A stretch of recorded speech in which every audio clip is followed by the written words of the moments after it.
So as a rabbi, I relish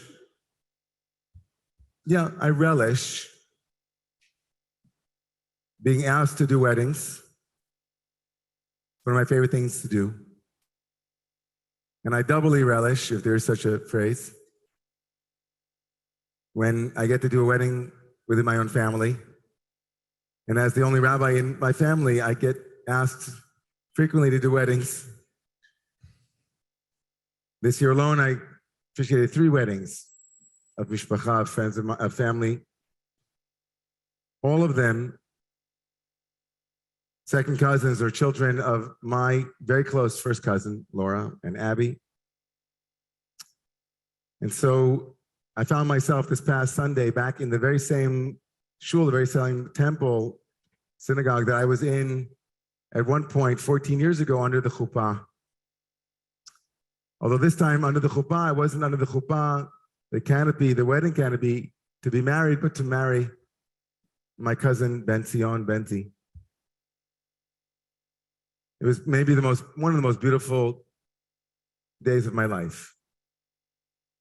And Benti, from a very young age, was just a remarkably charismatic kid. It was the intimidating cousin because everybody wanted to be around him. His smile was infectious, is infectious. He's so charismatic. He's so personable, so loving of people, and so musical, and so talented as an artist and as a theater person. Very young age, like we'd sit around and he'd be singing songs from musical theater.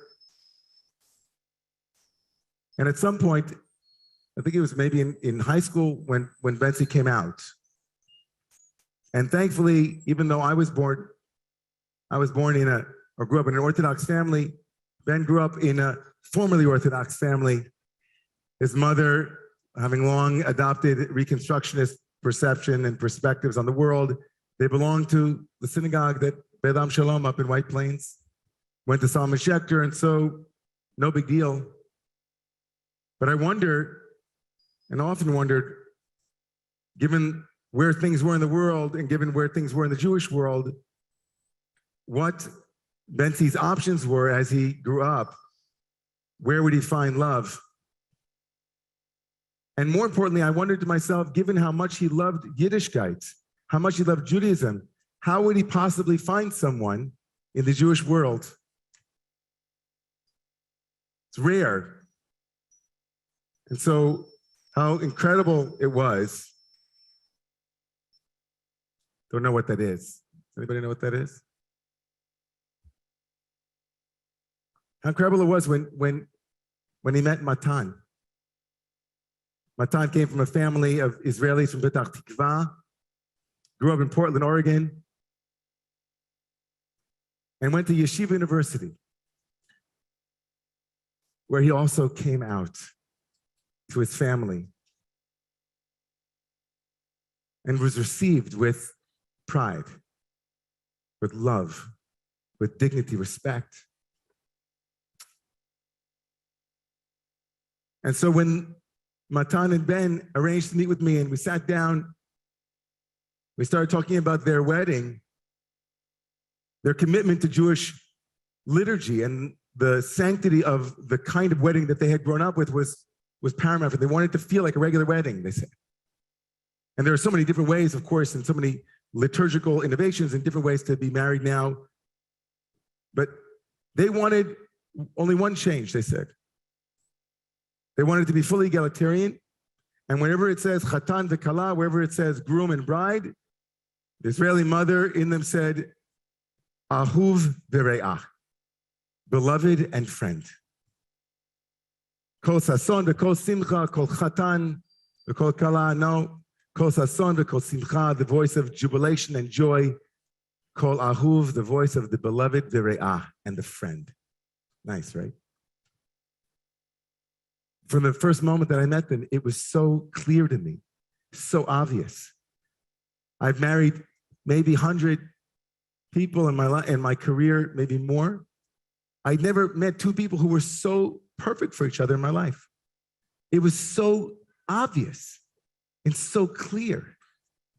It was so evident that if there was a God, as the Midrash says, who was Meshadech Shiduchin, the Gemara says, what has God been doing since the creation of the world? And the Talmud says, God's been involved in J-dates, like making, connecting people. If there is such a deity, if there is such a kismet, such a synchronicity, if there is some universal cosmic order that somehow brings people together, the Talmud also says it's as difficult to bring people together as it is to split the sea. So it's not an easy thing. And if somehow these two remarkable human beings had made their way to the first date that both of them said from the moment they met, from the moment. I'll even tell you a cute story. I hope he's not watching. Matan was so sure after he finished the date that he texted a picture of my cousin Ben to his mother, but accidentally it went to Ben.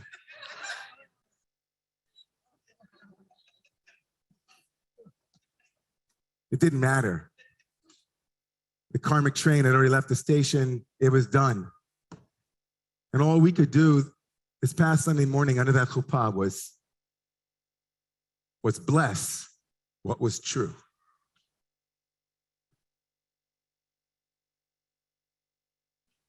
And bless what was obvious, bless what was more natural than any star and any fruit and any vegetable and anything in the material world. It was so part of God's world. And we were there to just pay homage to the possibility of love winning in a world where love doesn't often win.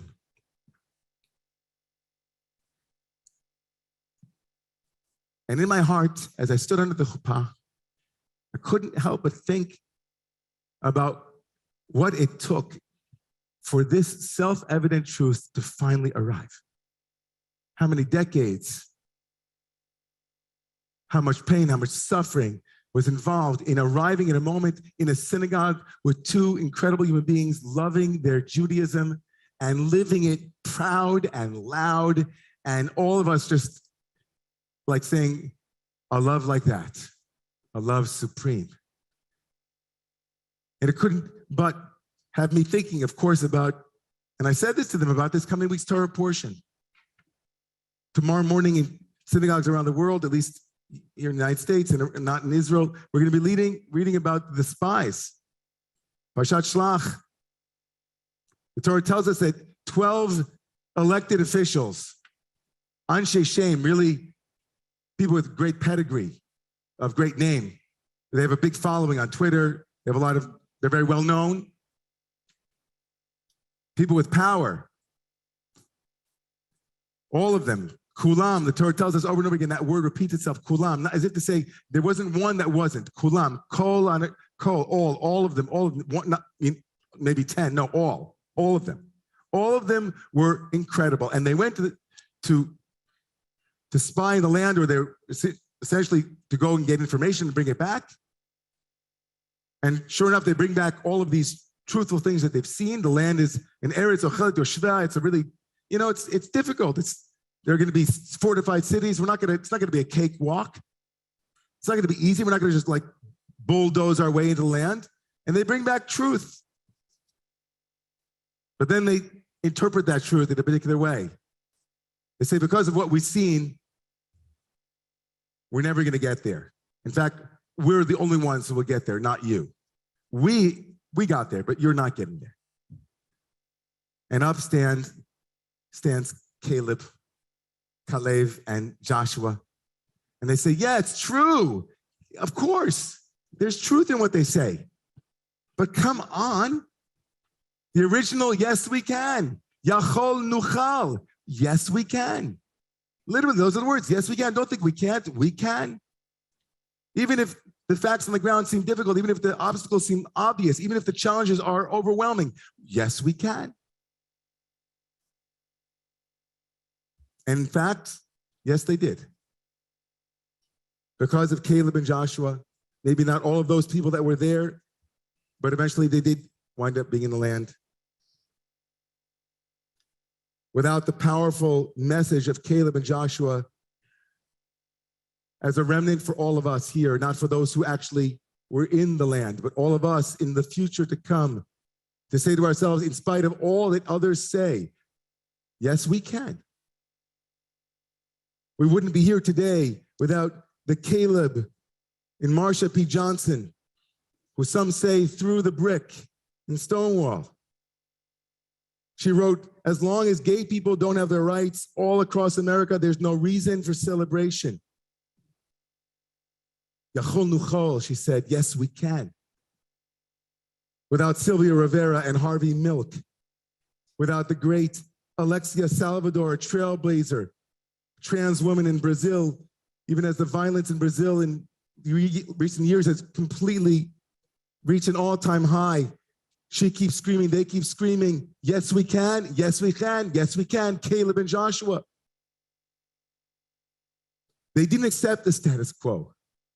And as I was standing under the chuppah with all of you here, and all of you there, and everyone there, and all of us were standing under the chuppah, seeing what one moment at a time of courage and a relentless belief that the only way to make change is to withstand the headwinds that push us back. Ahuv v're'ah. Kol sason v'kol simcha, kol ahuv v'kol re'ah. How many thousands of years were there young men like Ben and Matan waiting to stand under a chuppah and hear the rabbi say, I'll say those words for you. Sure, ahuv v're'ah, because you are ahuv v're'ah. Your love is not any less than the love of anyone else that has ever stood under this chuppah with you. And how many decades ago would that have been crazy? How many places in the world is this still crazy and impossible to imagine? And how courageous are the Calebs and Joshuas and Alexias and Sylvias and all of them all around the world who are doing this work unflinchingly in spite of bodily harm, death threats. I remember going to the Dominican Republic with AJWS, and we met a sex worker who was on the forefront of trying to bring about change in LGBTQ dignity in the Dominican Republic, which is almost non-existent. And it's terrifying today, on a day like today, to think about this step backwards that our country has taken. It's terrifying today that not 10, but 7 Anshe Shem, women, men who have remarkable pedigrees, rendered a decision that said essentially and ostensibly to all of us, we're not getting into that promised land. You know, that land where everybody is free, right? A land where everyone's free. No. A land where women's bodies belong to them. We're not getting there. A land where we don't have to be worried that somebody might have a handgun in the pew right next to you. We're not getting there either. B'chol dor v'dor, in every generation there's a Caleb and a Joshua. In every generation there's a Rosa and a Sylvia. In every generation, because they see Matan and Ben, the ones who aren't yet under the chuppah, the ones who are now wondering if there's a world for them. Is there an ahuv and a re'ah for them?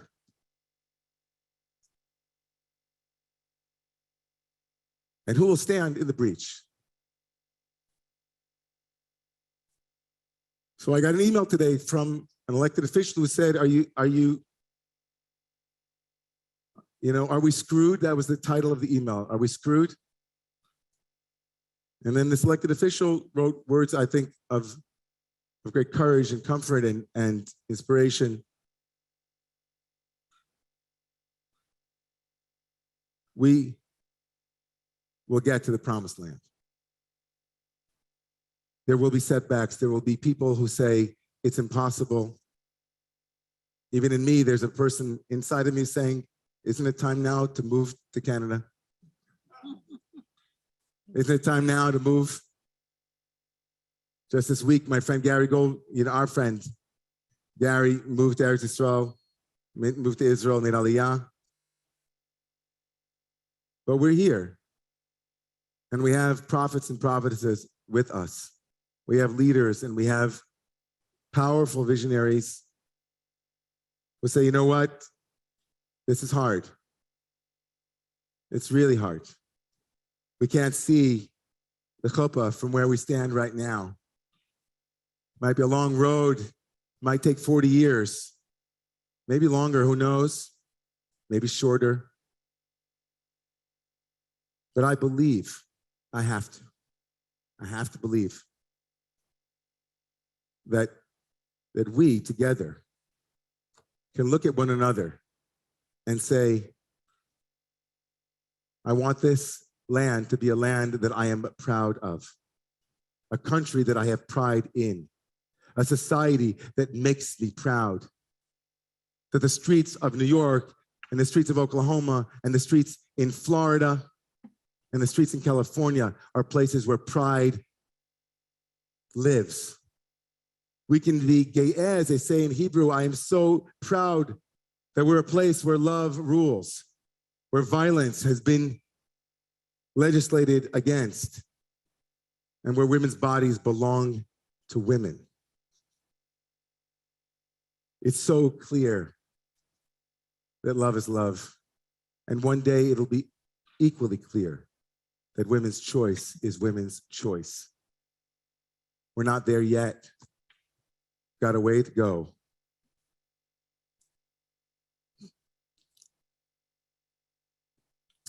But leman achai v're'ai, for the sake of my brothers and sisters, for the sake of my friends, for all of those who need us now more than ever, we must rise up. Please rise.